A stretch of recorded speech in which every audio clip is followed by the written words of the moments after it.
I didn't particularly focus on in my comments to you in your workbook was your mention of what you do with food sometimes. Yeah. This is why I want to work. I want to do this course because I would like to have better relationship with the hunger. Yeah. That's up my alley because I had that for 18 years. Yeah, I saw a video where you explained that. Because when you send the realization story, I don't know where I clicked that I found all your videos, so I was watching your videos and your podcast, and like I know everything from you. Yeah. So that obviously piqued my interest there because that's what I specialize in with my clients. So have you got that under control? Yeah, the story is I started. I always, when I was teenager, I was fat. Like I had 8 kilos more than now because I have a boyfriend that he was super skinny. I never got fat, but I did. But it was fine. So I was 10 years with him.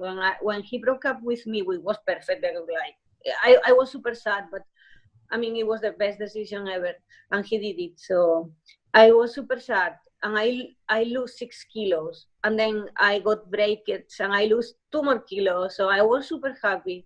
And then when I started to become better, I started to eat more like regularly. So I didn't want to get these kilos back. So I started to. I was skinny. I was super skinny, super pretty. I mean, and now I'm skinny. It's not like I want to. I don't feel I'm anorexic. It's like I don't like when a person is super skinny. It's just I don't want to get these kilos because I didn't like. Yeah. This is the difference between anorexia and bulimia. You can't use that to stay slim. We can't. That is not the way to stay at a balanced, healthy weight. The body is designed to receive food, to break it down and get the nutrients from it to nourish you. It's not designed to go in and then be forcibly removed. Yeah, I know. So at the beginning I did it, quite regularly, because then I started to feel really nervous about the food. So I eat a lot, and then I vomit, and but then little by little with years I stopped to do that so often. But sometimes also, like like when I go to my house, like my mom cooks amazing, so it's all delicious. So I eat, and then I vomit. Like I can do it like 2 or 3 times a year, but it still is there. But in the rest of the days now, as you say, when you work in a corporation and you don't eat well, you eat like bad, and I don't know. After all this happened, it's not I come back to that again, but really I can't control. I am hungry all the time. And yeah, because it's starving your body. I feel I also in module 7 you spoke about the kind of foods you take when you are nervous, you or angry, you take cracky things and salty, and then when you feel lonely, you prefer chocolate. But this night I'm addicted to a hot chocolate for sure, 100% cocoa. I hate sugar, so it's not my problem. But like I feel it's warm and he's super cold, and yeah. So what does that represent for you when you drink chocolate? When you drink hot cocoa, how does it make you feel? What are you looking for when you drink the hot cocoa? What are you thinking or feeling when you get the desire to have the hot cocoa? What does it represent for you? It calms me. It calms me. Mm-hmm. Maybe I'm nervous, or when they, for example, when they said to me, you have to have the surgery, the only thing I thought is I need a hot chocolate. Okay, so like, yeah, it's like I can manage everything better if I have a hot chocolate. Okay. It's like my help. I don't know. Okay, so can you remember the first time you ever had a hot chocolate and felt like that? Never. It was completely new. I mean, before in my I didn't know this 100% chocolate, like this only chocolate, like I found it here in Switzerland because it's the paradise of the chocolate. But I never had this necessity of chocolate in my life. So when did you start getting introduced to hot chocolate? How long ago? Close to the first surgery in my stomach. Yeah, 1 year. No, 1 year. No, it was in March. Yeah, from March. Like it was around that moment when I quit the job because, of course, when I work 12 hours, I cannot do a hot chocolate. So it was after. So this was coinciding with that massive change in your life where you felt really unstable with your finances, with your job. Everything had gone topsy-turvy. You're at your lowest point of feeling good about yourself and the work that you do and the standard that you hold yourself to. And your pride was dented because here was a situation and you were treated unfairly. And then you found yourself out of work. You know, what were you needing at that point? What I need. What did you need at that point earlier this year after all that dramatic experience? Because then you had the health challenge on the top of that, which was, you know, just compounded by the events of last year that over a few months turned into a bigger issue, which was a blockage in your bowel. To be honest, I think I need love. You need love. Because it was a year so much like when you work in these companies, like it looks like everybody hates you, even your team. At the end, like you get so much shit. Like it's like, yeah, that's why maybe it's the chocolate. I'm here. I mean, my boyfriend is working every day, like the whole day, and blah blah. So I feel a little bit alone, lonely. So I think it was kind of, also I read in this book, everything that happened to you is because there is a necessity. It's like, why is the necessity for me to be sick? Maybe it's to catch attention. I was thinking that maybe it's that. Maybe to feel loved. Yeah, maybe. When you're sick, I remember you said on the coaching call we had last week that when you're sick, the people around you who love you have to take care of you. And of course, in taking care of you, that shows them, or that shows you that they love you. Would you agree with that? Yeah, exactly. Now my mom wants to come because my mom wants me to get the surgery in Spain. I said, no, mom, I want to do it here. And my mom said, also, I go. So he likes me a lot. Like when my mom come, because she doesn't like to fly. So she never visit me here. But she visited me when I got the first surgery. So now she's coming again. So that's something that I like, yeah. Okay, so just for a moment, can you think of how that makes you feel knowing that she loves you so much that she's going to fly over? Just tune into those feelings. Just tune into the energy, the sensation in your body when you think of, my mum loves me so much that when I'm sick, she's again going to fly over to be with me. And just notice. I love it. Yeah, just notice how that makes you feel. Okay? It makes me feel calm and I love it because makes you feel calm and you love it. How does hot chocolate make you feel? The same. Remember what you said before? It makes me feel calm and I really love it. I have to have it. So what does chocolate represent for you? What does the hot chocolate represent for you that you're not getting in life, that you need? That when you have a hot chocolate, it just gives you that feeling. It remembers me home when I never in my home I took hot chocolate, but I don't know, it makes me feel like I'm at home. Yeah, maybe I'm too lonely here, like I don't have friends and I don't have family, and it's been, I don't know, 10 years that I'm out of my house, and it's fine, I like it, but sometimes it's so hard that sometimes I think, listen, sometimes I want to go home. That's all. Yeah, so hot chocolate, does that make you feel like you're at home, you said? Yeah, so it gives you a bit of sweetness that may be lacking in your life at the moment. It's sweetness as in comfort, as in soothing calmness that makes you feel just a little bit more relaxed in your environment, even though you're away from all your family and your friends. This is for one side, and for the other side, I eat a lot. I have like like fear to feel hunger or to be empty.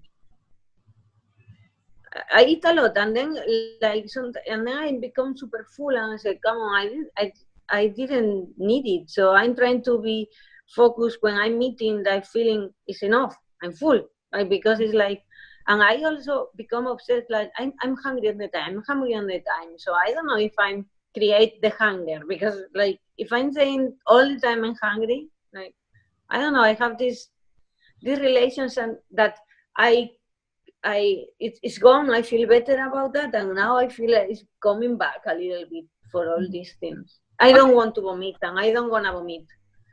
Okay. For So sure. the question to ask yourself in that moment when you feel hungry is, first off, ask yourself, what am I hungry for? Am I hungry for food? Or am I hungry for love?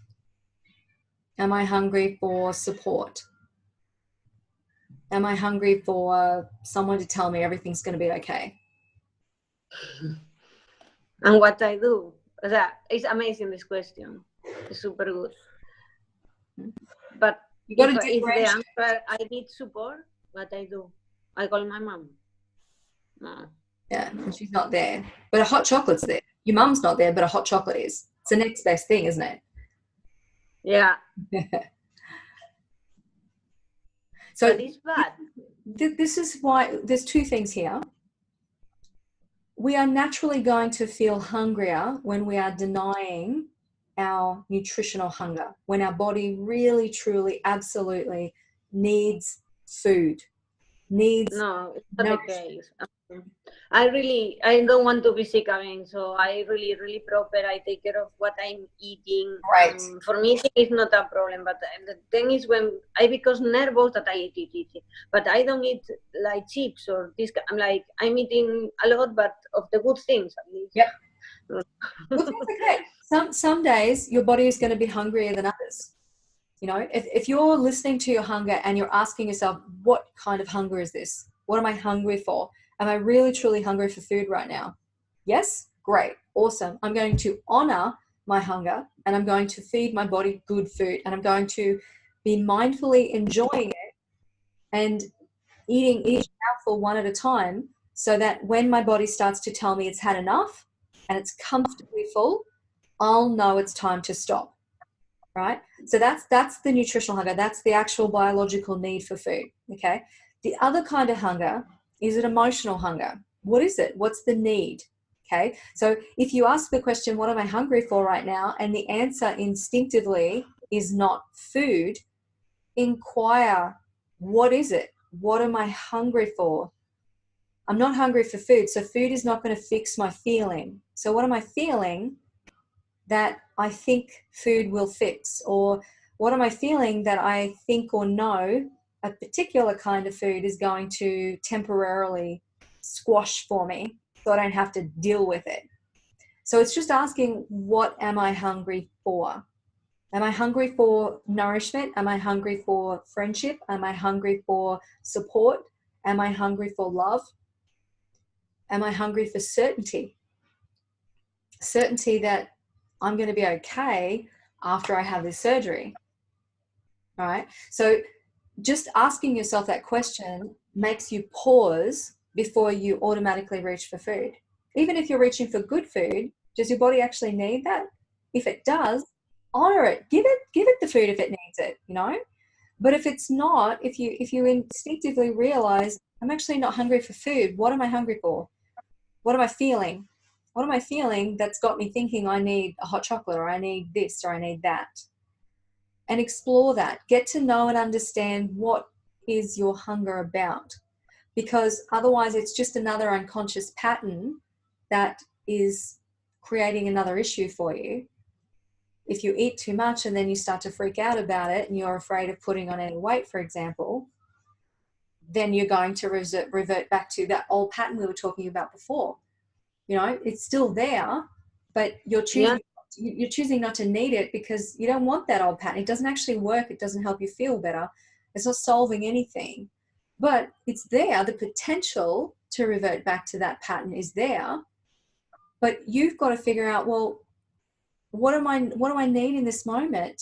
that I could actually attend to and nourish in a healthy way, instead of just reverting back to old patterns and behaviors that are unhealthy and not really meeting my need, meeting my hunger, emotional hunger, whatever, physical hunger, whatever it might be. Sometimes it is a biological hunger. Sometimes it's just simply a nutritional hunger, because our brain remembers, I can get magnesium and I can get, B vitamins from this food group. And so you might have a particular craving for a particular type of food, because that's your biological hunger saying, I'm getting low on those nutrients and I just feel like that food because I know it's going to give me what I need. Honor that. That's important, right? But if it's an emotional hunger or physical hunger, attend to your emotions, attend to your physical discomfort. Inquire, what do I need here? Do I need a hug? Do I need to reach out to someone? Do I need to feel connected? Do I need to feel like I belong, or I'm safe, or I'm going to be safe? Or, do I need to rest? Do I need to go lay down? Do I need to go for a walk? Do I need to stretch? Do I need to calm down, relax, because I'm so wound up that I don't know what to do, and eating just feels like it's going to be a good thing right now and make me feel better instantly. But it's not actually meeting the need on the deeper level. It's just meeting the surface need. So just that question is really going to help you start to explore your relationship with food. Yeah, it's super nice, super good idea. That's what I do. That's my specialty.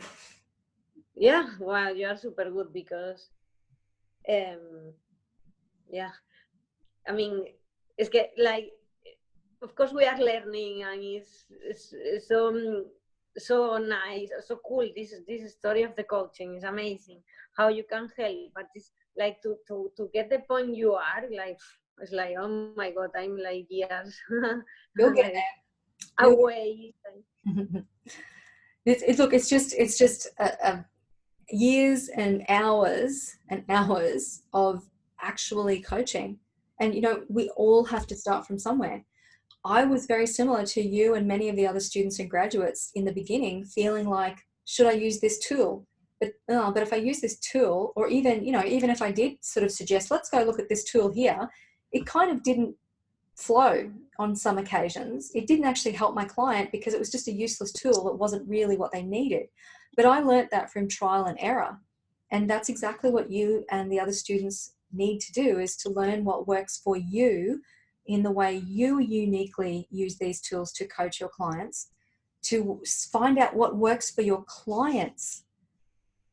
There's going to be a learning period of knowing what to ask, when to ask it, and what tool to use and when to use it.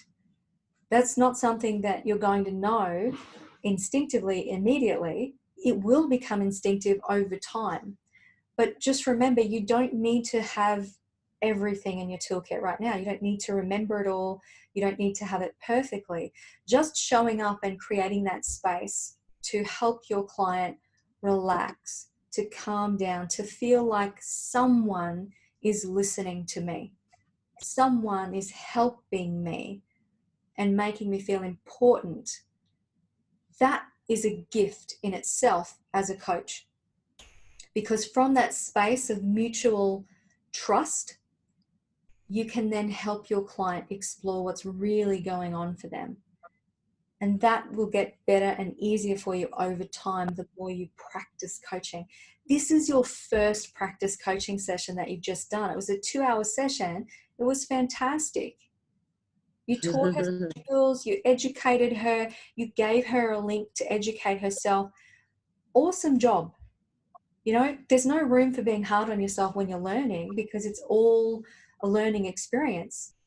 It's better, and a more growth mindset is to be open to learning, and to, it's okay to make mistakes, because chances are your client didn't even know. She didn't know. Exactly. It was just, she doesn't even know. I shouldn't have done that. Yeah, like she's just trusting you in the moment. So trust yourself that if you don't know, you'll figure it out, or you'll allow the answers to come, or you'll allow the questions to come, and you'll go with the flow. Always put it back on your client if you're unsure. Let them have to do some thinking. Get out of your head and stop thinking, oh, I don't know what to ask next. Oh my God, it's silent. What am I going to say? Okay, so what would you like to focus on now? Just put it back on them. Okay. Or what can I, if you could choose one thing that you would like to achieve today, what would that be? It gives you a focus then of what would they like to achieve just today. Just today. No high expectations. No, I expect you to change my life in this 1 hour session today.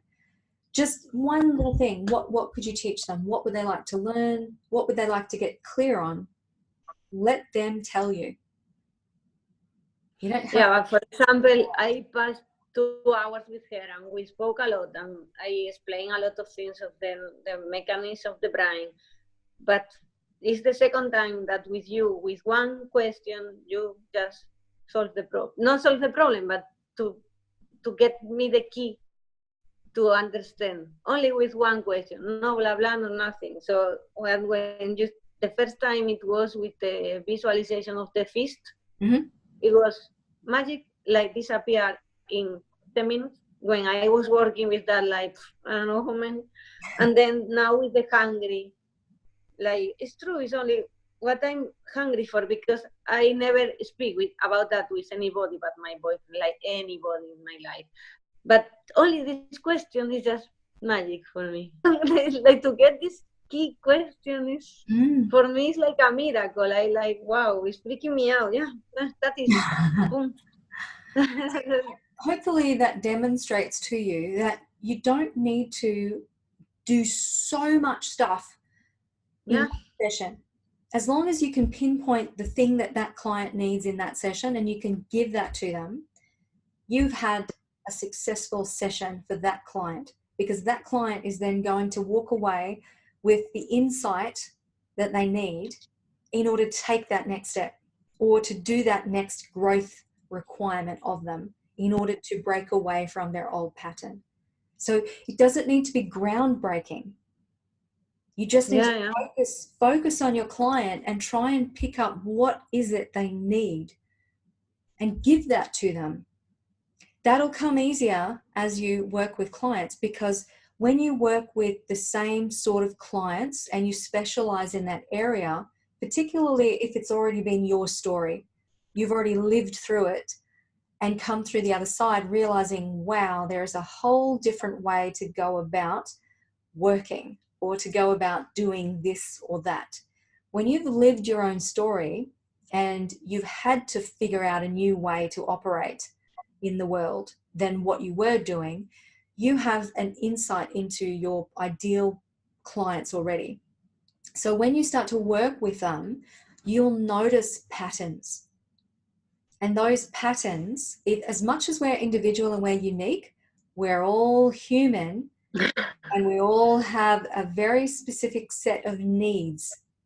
So when you can hone into the pattern of that particular set of clients and what they are likely to need, what they are likely trying to get in order to fulfill that need, how they are using what they are doing in a way to meet that need, even if it's an unhealthy way to meet that need. If you can help identify that pattern through your questioning and over time working with the same types of clients, you're going to see lots of different patterns. So that helps you to pinpoint the real issue straight away. It helps you to get there quicker. I've been doing this a very long time, so I can get there a lot quicker. It's much easier for me when it's a one-on-one because I'm more focused on you. Whereas when we're doing our live group coaching calls, I'm not just listening to the person talking, I'm also thinking of it from the perspective of how can I help the other people on the live call to get involved and ask a question or to take it in a particular direction, because it could go in any kind of direction. So it's very different to if it was one of them with that client, just like it's different when it's just me one-on-one with a client or in a group, because there's so many different perceptions and interpretations of what that one person is saying. And because a lot of us always personalize what our client is saying, I'm very good at disassociating now. But in the beginning, when a client would be telling me something, sometimes I would be sorting through my own experience in order to put myself in their position. I don't necessarily need to do that now. I have empathy without having to associate my stuff with my clients. I'm very good at focusing on my client and letting my stuff sit to the side. So I don't feel like I take on a lot of stuff for my client. I might feel exhausted like you did after a 2-hour session, particularly when I'm doing clinical hypnotherapy. I'm giving a lot of energy and I'm focused solely on that client, and that's exhausting. That takes a lot of energy from me. But I don't walk away feeling like I've taken on the energy of the client. I'm very good at that, just doesn't get in. So that also is something at the end of module 4 that you had a bonus video for, with the kinesiology and protecting your energies. That's also something you can learn to do in Donna Eden's book, with zipping up your energy to protect yourself, so that, you know, you're not giving everything away, you're taking on your client's stuff, particularly when they're really, really stressed and up here. Your focus then can just simply be on bringing them down back into a grounded space and soothing their energies, calming their mind, lowering their brain waves in order for you to be able to work with the right part of their brain. Okay, so it's a process. And it will come to you over time, and you'll see those patterns, and that will just give you the confidence to know what you're looking for much quicker in getting to the real issue for your client. And they'll be like, oh my God, just like you were. It's amazing. Just one question, you know? Yeah, one question. It's a major thing. I want that. I want to get that. I want to get the best question and let it go, the blah, blah, blah, blah, blah, blah that I have. You'll get there. I want to be more focused in the person, like listen more and talk less, but I talk so much otherwise. You'll get there, pal. But yeah, it's amazing. I want that. I want to get this point for sure. It's like it's the best medicine you can get in like years. I don't know. It's much well. better. Anyway, I'm sorry. I'm at the end. It's like okay. 1 hour and a half. That's okay. That's what I love about holistic coaching is actually you can partner with your client. Whereas even though I am a psychotherapist, it's different. It's different to partner with your client in coaching than it is to counsel them, because you get to actually work alongside them and actually take the actions and be proactive and challenge them a little bit more, and just take a few more liberties in holding them accountable and challenging their story, you know.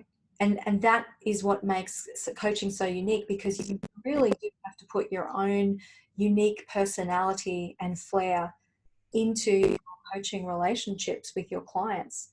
And the more you can get into using your own authentic self in building that rapport with your client, and sometimes you'll blend with a client beautifully from the beginning, and others you have to work a little harder to build that rapport. But we know once you get there, and particularly once you're very clear on the type of people you want to work with, that usually takes care of itself. You know, it's easier to immediately create that rapport from the get-go when somebody just knows straight away that you get them because you've been there. You know, that to them is just so important in relaxing and being able to talk openly. But, you know, those things, they come with time, but that's what makes holistic coaching so exciting, is because you can get a little bit more involved in partnering with your client and not just let them figure it all out and facilitate that. You can facilitate it, but you can actually get in there and get in the mud with them for as long as they need you to be in the mud with them, so that you can help pull them out and get clearer on what they want, how they want to feel, and where they want to go, and educate them, teach them the tools that they need. And effective questioning, the more you can become skilled at knowing the right questions to ask in the moments that they really need to challenge what they're thinking or think about it differently, so that they can have that inner light bulb moment, then we might know straight away. We might have an idea straight away, but we can't tell the client what they need to do. Sometimes we need to help them actually have that aha moment for themselves, because it's so much more powerful and they're rewiring their brain as they're just shuffling around that new information and having to sort through it and come to the same conclusion of, oh, I get it now. I was like, yes, I've done my job. So we can't solve it for them. We really can't, but we can empower them and guide them to illuminating the issue for themselves expertly over time, skillfully, so that they're getting what they need to help facilitate that inner shift, that inner transformation. And that's what's so cool, because, you know, it can happen in a myriad of ways. And it can happen super fast. Yeah. It's amazing. It can. In a minute, It can. Change the whole thing. Yeah. Yeah. It's amazing. So, fantastic. Any other questions? No. It's great for today. So awesome. Thank you very much. That's okay. My pleasure. My pleasure. This was actually such a fantastic example of what a holistic coaching session can be about, that I would love to make this a replay for the students. Would that be okay with you? For sure.